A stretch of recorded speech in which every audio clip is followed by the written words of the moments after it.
In what will be its 16th season suspending players for taking performance-enhancing drugs, Major League Baseball has given Steven Wright an 80-game suspension. Tests revealed a growth hormone in Wright's system. Wright indicated he didn't know how the PED entered his body, but accepted the suspension. 2019 will mark the second straight year in which Wright will begin the season with a suspension. He missed 15 games in 2018 after violating the league's domestic violence policy. Without Wright, the Red Sox depth in the bullpen will be tested.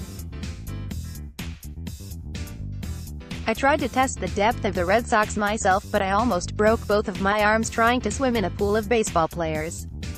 Jay Jaffe just wrote about the Red Sox bullpen as it relates to their lack of pursuit of Craig Kimbrell, despite losing the aforementioned closer as well as Joe Kelly. Nobody new of any note has come into the fold besides Jenrry Mejia, who signed a minor league deal in January after being reinstated from a PED-related, lifetime ban that cost him the past 3.5 seasons.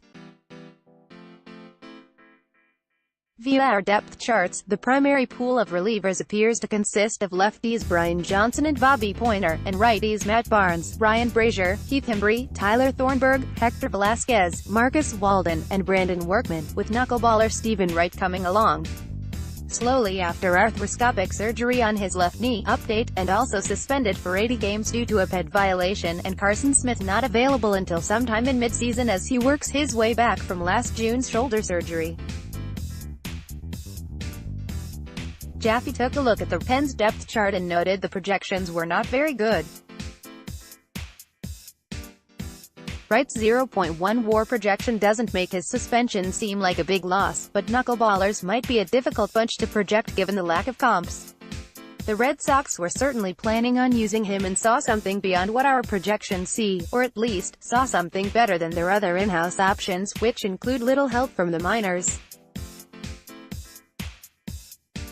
While Wright wasn't expected to start, it's also worth noting the Red Sox have almost no starting pitching depth either. They have a very good starting five with Chris Sale, David Price, Nathan Eovaldi, Rick Porcello, and Eduardo Rodriguez, but almost nothing beyond that. Boston should be a very good team this season, but their pitching staff has some weakness to it. Wright's suspension isn't likely to affect much, but it does hurt their depth just a little bit more, and in what is likely to be a tight division, small losses can have big impacts. Craig Edwards can be found on Twitter at CraigJedwards.